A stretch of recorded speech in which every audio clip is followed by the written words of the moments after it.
आप सभी को नमस्कार। आज मनीष कश्यप की आवाज बिहार और पूरे भारतवर्ष में सुनाई नहीं दे रही है, लेकिन मनीष कश्यप की आवाज अब जनता की आवाज बन चुकी है। हम आपके बीच लोकेश कुमार सिंह मनीष कश्यप की आवाज को पूरे भारतवर्ष से जोड़ने का काम कर रहे हैं और इसके साथ अभी थोड़ी देर में आपको आस्था मां जुड़ने वाली है। तमाम केसेस, तमाम समस्याओं का समाधान किया जाएगा कि बिहार के लाल को तमिलनाडु तक ले जाने वाले और भेजने वाले कौन, इस तमाम समस्या को उत्पन्न करने वाले कौन, झूठी खबर प्रकाशित करने वाले कौन, मनीष कश्यप की आवाज को दबाने वाले कौन। कहीं ऐसा तो नहीं मनीष कश्यप ने समाज को जोड़ने का काम किया, समाज को जागरूकता लाई, रोड सड़क पानी की बात की, तो मनीष कश्यप की आवाज को दबा दी गई। आपके बीच इस मुद्दे को जगजाहिर करने के लिए हम आए हुए हैं और आस्था मां को भी इनवाइट किया गया है। आज ब्रांड ऑफ बिहार मनीष कश्यप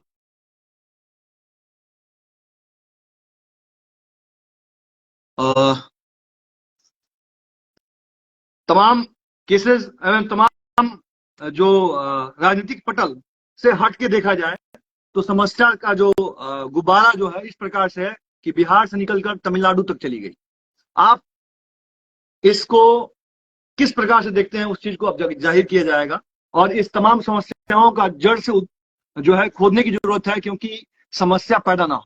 समस्या बेरोजगारी की समस्या है, समस्या जो है गरीबों की समस्या की बात है, समस्या मजदूरों की बात है, समस्या जो है तमाम आम जनमानस की है, जो बिहार के बाहर जाने के बाद किस प्रकार से झेलते हैं। उस समस्या की आवाज को दबाने का काम किया गया है, उसको लेकर हम आप लोगों के बीच में बने। बिहार में तमाम न्यूज चैनल निकालते हैं कि बिहारी मजदूर को तमिलनाडु में किस तरह जो है प्रताड़ना देखना पड़ता है, किस प्रकार से जो है दिक्कतों का सामना करना पड़ता है और किस प्रकार से ऐसी घटना घटित होती है। यह मामला दैनिक भास्कर में जो आपको प्रिंट मीडिया के माध्यम से उठाया जाता है। उसके बाद 2 मार्च को जो है इसी चीज को भुनाने का काम किया जा रहा है। 2 मार्च को हिंदुस्तान में प्रॉपर ढंग से इसको जो है निकाला जाता है बिहारी मजदूरों के बारे में। और आप देखिए, ये आप लोग के बीच में तमाम चीजें मैं आप लोग को एविडेंस रख रहा हूँ, क्योंकि आम जनमानस में जो भ्रमकता फैलाई गई है उस भ्रमकता को भी हम जो है जगजाहिर करने की कोशिश कर रहे हैं।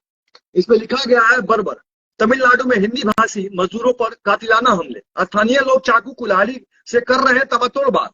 और ये फोटो भी है आपके बीच, ये मैं नहीं बोल रहा, हिंदुस्तान बोल रहा है। और ये आपको जो 2 मार्च का है, ये 2 मार्च का है। 2 मार्च में आप देख सकते हैं इस प्रकार से निकल के छप के आपको देखने को मिलता है। फिर ऐसे ही 3 मार्च को आपको देखने को मिलता है। अब इस पे सवाल तो होना ही चाहिए पूरे बिहार के बीच में और आम जनमानस के बीच में भी सवाल होना चाहिए।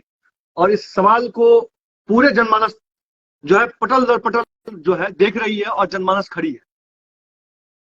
मनीष कश्यप का घर जो है तोड़ा नहीं गया, पूरे बिहार की जनता के घर को कुटकी जब्ती की गई है और बिहार के लोग इसको समझते हैं। बिहार के बाहर रहने वाले तमाम मजदूर, तमाम बुद्धिजीवी जो बाहर रह रहे हैं वो आज दुखी हैं।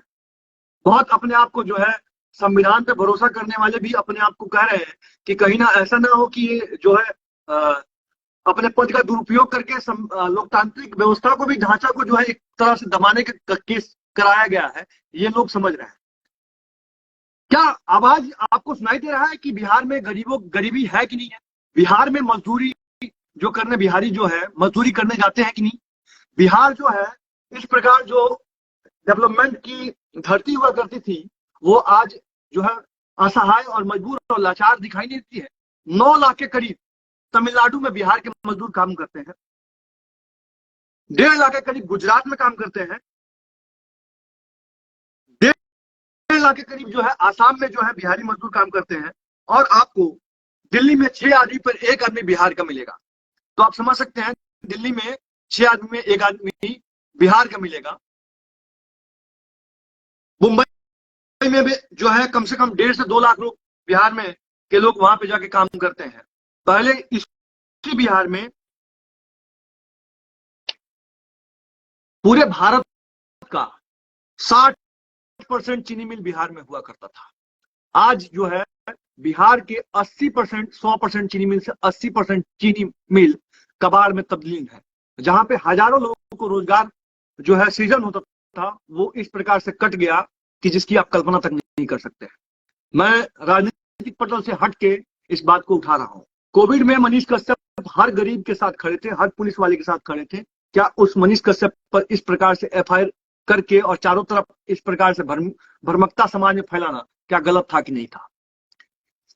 इस बात को पूरे बिहार के लोगों के बीच में मैं रखा। मनीष कश्यप ने बस एक आवाज उठाई थी।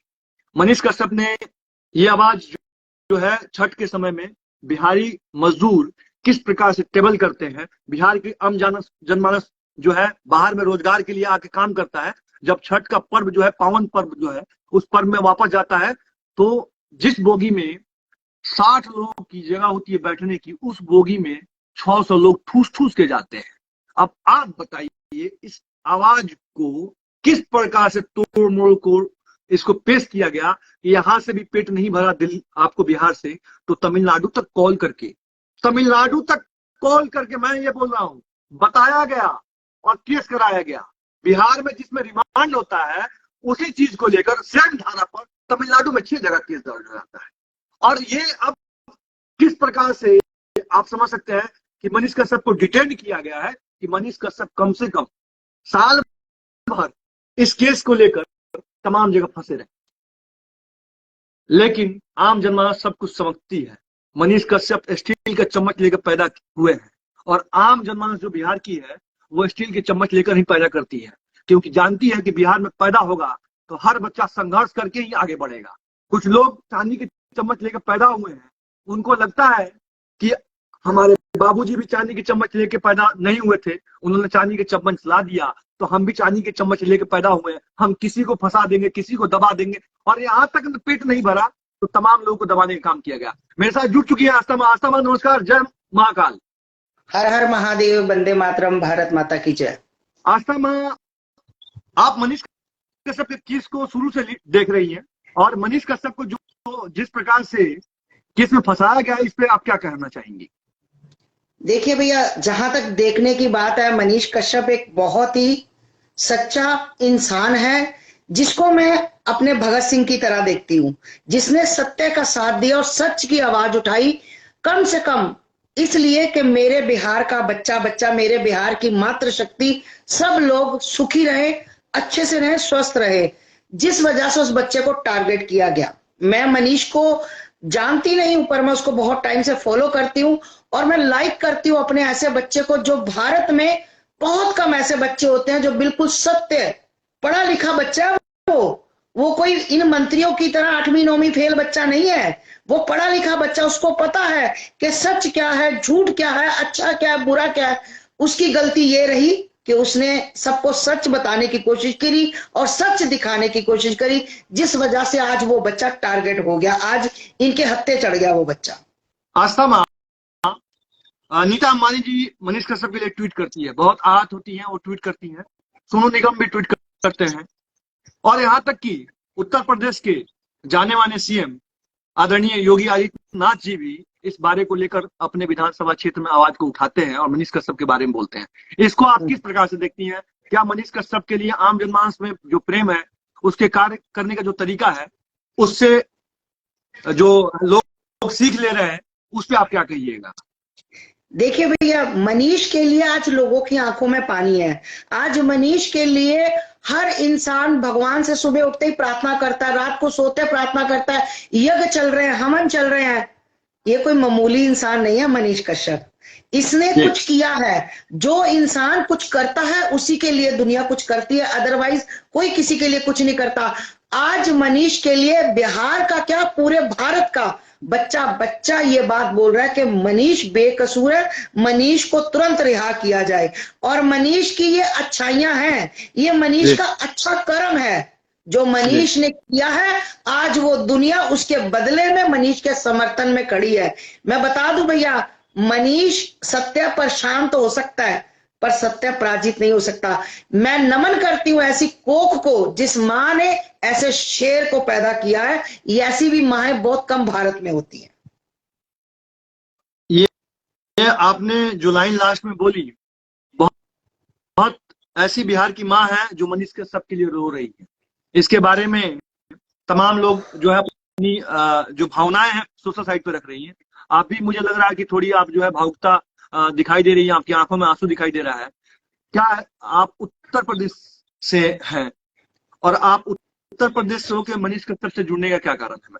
ये भावुकता आंसू का ऐसा तो नहीं है कि आप भी उसकी आप तो माँ की तरह देख रही हैं, अपने बेटे की तरह देख रही हैं मनीष कश्यप? बिल्कुल बिल्कुल बिल्कुल भैया, मैं बिल्कुल मनीष को अपने बच्चे की तरह देख रही हूँ और दिन रात उसके लिए प्रार्थना कर रही हूँ। और मैं जिस दिन हमारा बच्चा जेल से बाहर आएगा, मतलब क्लीन चिट बाहर आएगा बच्चा, क्योंकि उसका कोई दोष नहीं, उसका सिर्फ दोष है सत्य का साथ देना, उसका दोष है सच्चाई से पर्दा हटाना, उसका ये दोष है और उसका कोई दोष नहीं है। और बिल्कुल जिस दिन मनीष रिहा होगा, जिस दिन मनीष दिल्ली में आएगा, मनीष का जितनी बुरी नजरें मनीष के ऊपर है, मैं अपने घर में खुद मनीष के हाथों से हवन करवाऊंगी, उसकी सारी बुरी बलाएं उससे दूर जाए।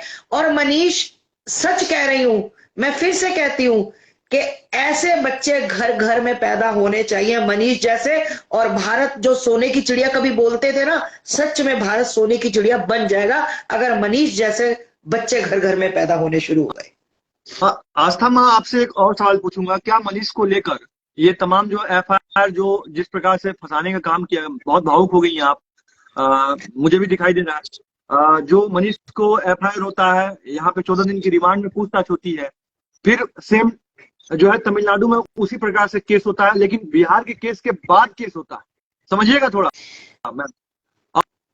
और केस में फिर 14 दिन रिमांड होने के बाद फिर तमिलनाडु ले जाया जाए, जहां से मैं अभी वर्तमान में तमिलनाडु से आया हूं दिल्ली। तो फिर उसमें रिमांड में वही चीज पूछे जा रही है, दोनों का केस सेम है। क्या इसमें केंद्र सरकार को हस्तक्षेप करना चाहिए कि नहीं करना चाहिए? क्या संविधान का दुरुपयोग हो रहा है कि नहीं हो रहा है?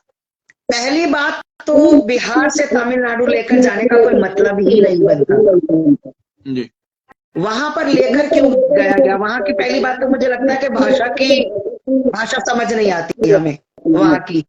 अगर वहां लेकर, मैं पूछना चाहती हूँ कि मनीष, आखिर मनीष के ऊपर इतनी एफआईआर और इतनी एप्लीकेशनें जो दी गई, मतलब क्या दुनिया का सबसे बड़ा टेररिस्ट था मनीष?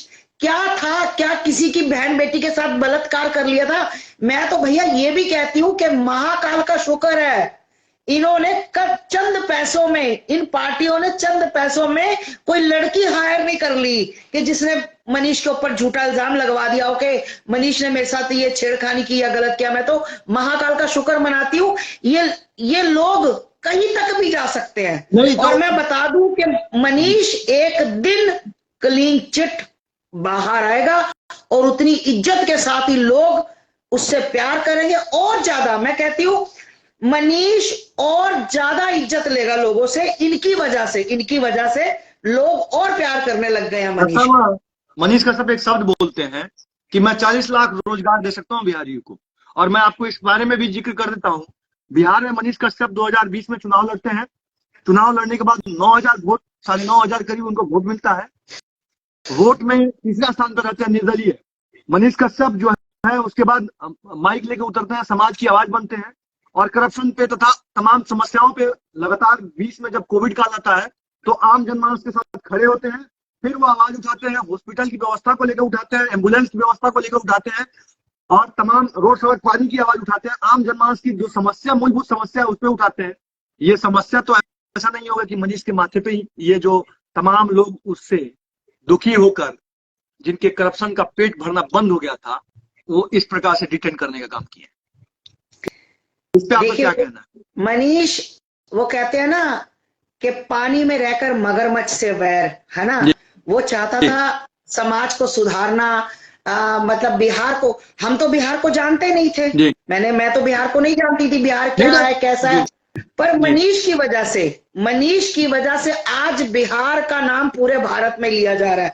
आज मनीष की वजह से जो भी बिहार में, अभी मैंने देखा उसके एक वीडियो में कि वो कह रहा है कि कपिल शर्मा जब आया था तो उसने मजाक किया था, तब मेरी हिम्मत नहीं थी उसको जवाब देने की। अब मेरे बिहारी भाई देखो, किसी के मुंह में गुटखा नहीं था, कोई भी वो गुटखा नहीं खा रहा था।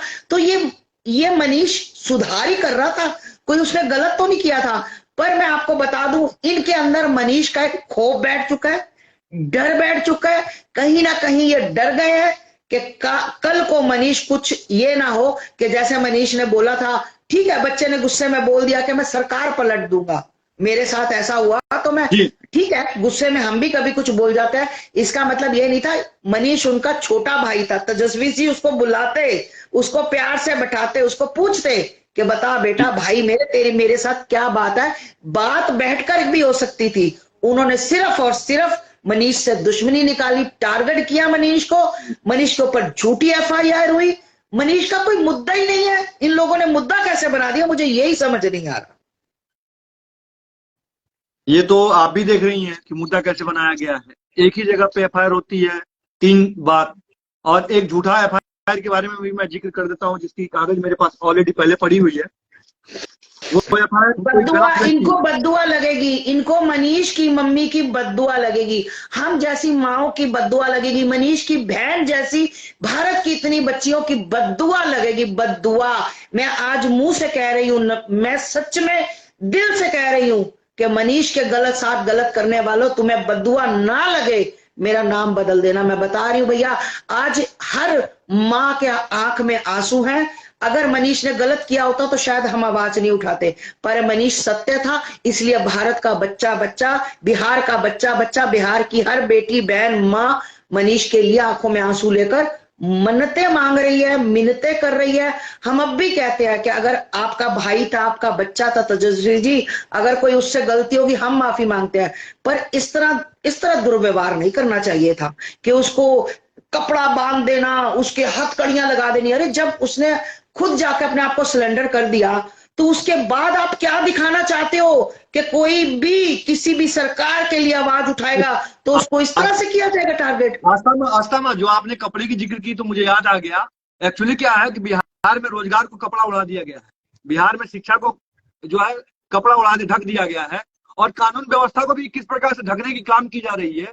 ये आप देख सकते हैं कि एक मामले में किसी व्यक्ति विशेष ने मनीष कश्यप के नाम से फर्जी आईडी बनाता है, और वो जो है फर्जी आईडी से ट्वीट करता है कि मनीष कश्यप पकड़ा गया। वो फोटो बहुत आज से पुराना था, और उस पर एफआईआर हो जाता है मनीष कश्यप पे, और उस पर जो है डिटेन किया जाता है, उस पर भी उसको जो है रिमांड पर लिया जाता है।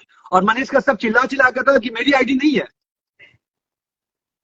और उसके बाद ये तमाम मैंने तो सीधा कहा भैया, अब मैं सोशल मीडिया पर पोस्ट डालती, उसके बाद मुझे नहीं पता होता, कल को मेरे नाम की कोई फेक आईडी बनाकर या मेरा पासवर्ड चुराकर कुछ भी गलत चीज डाल देता है, तो पुलिस उसकी जांच नहीं करेगी, पुलिस उसकी जांच नहीं करेगी, क्योंकि काला चश्मा लगा हुआ, काली पट्टी बंधी हुई है, और वो मेरे घर आएगी, मुझे हथकड़ी लगाएगी, मेरा मुंह ढक देगी कि आस्था मां तुम, मैं चिल्ला चिल्ला के मर जाऊंगी कि भाई मेरा कसूर नहीं है, क्योंकि अंधा कानून अंधा हो गया ना, इनको दिख कुछ नहीं रहा, इनको सिर्फ और सिर्फ मनीष को टारगेट करना, और इनके पास कोई चारा नहीं है। ये सब झूठे के नंबर के झूठे हैं सारे। आस्था मां, एक अंतिम सवाल आपसे है, एक अंतिम सवाल आपसे है। आप उत्तर प्रदेश की धरती से आती हैं, जो वीरों की धरती है, स्वरोजगार की धरती को मजदूरों की धरती बिहार बना दिया गया, बिहार को मजदूरों की धरती बना दिया गया, इस पे आप क्या कहेंगे? 9 लाख मजदूर, 9 लाख मजदूर, मैं आपको एक आंकड़े बता दूं, 9 लाख के मजदूर करीब तमिलनाडु में कार्यरत हैं। 1.5 से 2 लाख के करीब मजदूर जो है महाराष्ट्र में कार्यरत है। 1.5 लाख से 2 लाख के करीब जो है आसाम में, लगभग मैं मानता हूं, अप्रोक्स बता रहा हूं, नहीं तो फिर ये कहेंगे कि आंकड़े दो, ये आसाम में कार्यरत है। और दिल्ली में कम से कम 6 से लाख के करीब जो है दिल्ली में लोग, बिहार के लोग कार्यरत है। यही मजदूरों जो है गुजरात में 1.5 लाख के करीब जो है वहां पे मजदूरी करते हैं। आज से हजारों वर्ष पहले जो आर्यवर्त की धरती थी बिहार, वहां पे जो है लोग आते थे, देखते थे, और वहां से आविष्कार किया जाता था। आप नालंदा विश्वविद्यालय को उठा सकती हैं, जो खंडहर में तब्दील हो गया है, जिसके लेके मनीष कश्यप ने आवाज उठाई थी। अशोक सम्राट की धरती थी, उसको किस प्रकार से जो है तोड़ने का काम किया गया था। तो जो डेवलपमेंट की धरती थी वो मजदूरों की धरती हो गई, उस पर आप क्या कहिएगा? मुझे तो दुख हो रहा है भैया, मजदूरों की धरती हो गई, और वहां के बच्चे जो खुद वहां बिहार में कमाकर अपने माँ बाप के पास रह सकते थे, अपने माँ बाप को सुख दे सकते थे, वो बेचारे झोला उठाकर कभी दिल्ली, कभी कर्नाटका, कभी कहां, कभी पंजाब में जूते खा रहे हैं बिहार के लोग। ये सरकार है बिहार की, ये सरकार है बिहार की कि तुम्हारे बिहार के बच्चे, तुम्हारी बिहार की महिलाएं जाकर दूसरे शहर में जाकर काम कर रही हैं और वहां पर जूते खा रही हैं। ये मतलब ये काला चश्मा और काला पर्दा जो बिहार की सरकार पर चढ़ा हुआ है, ये उतरना बहुत जरूरी। यही कहीं हमारे यूपी में होता, योगी आदित्यनाथ जी ने बहुत रोष प्रकट किया, उनको बहुत गुस्सा है मनीष को लेकर के, मनीष को गलत फंसाया गया है। और मैं बता दूं कि ये जो कर रहे हैं ना भैया, ये इनको भरना पड़ेगा। सत्य प्रशांत हो सकता है पर सत्य पराजित नहीं हो सकता। ये वो लोग हैं जिनको सिर्फ अपना घर, अपने बच्चे, अपना पेट, अपना बिजनेस, इसके अलावा दुनिया से कोई मतलब नहीं है। आज के कल के मरते लोग आज मर जाए बिहारी, इनको कोई मतलब नहीं है। ये कई घोटालों में, कई इन्होंने घोटाले किए, कई घोटालों में ये पकड़े गए, सब कुछ हो गया। पर मनीष, जब आप घोटाला जब आपने घोटाला का जिक्र कर दिया, तो हरियाणा से भैंस लाद के स्कूटर पे बिहार जाता है, इस पे आप क्या कहिएगा? ये बिहार की मामला है, ऐसा नहीं है। स्कूटर पे भैंस लाद के जा रहा है, जो बिल लगा वो स्कूटर पे लाद के ले गया है, बिहार ले गया गया। नाम मैं किसी राजनीतिक पार्टी का नाम नहीं ले रहा, ये भी आप जानती हैं, इस पे आप क्या कहिएगा? देखिए भैया, मैं इस पे मैं क्या बोलूं। मेरे जो मन की पीड़ा है ना, मेरे मन की पीड़ा कोई नहीं समझ पा रहा। मेरे अगर मन की पीड़ा समझ पाता तो आज मैं मनीष को, मुझे इनके पांव को हाथ लगाना पड़ता ना कि वो बच्चे को छोड़ दो, तो मैं वो भी लगा देती। वो कहते हैं ना, मरता क्या ना करता। क्योंकि मैं आज बता रही हूं, अगर मनीष का मनोबल टूटा तो भारत के लोगों याद रखना, कोई तुम्हारी आवाज उठाने जिंदगी में आगे नहीं आएगा, कोई सच नहीं दिखाएगा। अगर आज तुमने मनीष का साथ नहीं दिया तो याद रखना, कल तुम्हारा साथ देने वाला कोई नहीं खड़ा होगा। मैं फिर कहती हूं, सत्य परेशान हो सकता है पर सत्य पराजित नहीं होता है, कभी नहीं होता है। मनीष कश्यप, ब्रांड ऑफ बिहार में आस्था मां, आपको तहे दिल से धन्यवाद है। नमस्कार, फिर मिलते हैं नेक्स्ट वीडियो में। हर हर महादेव, वंदे मातरम, जय हिंद।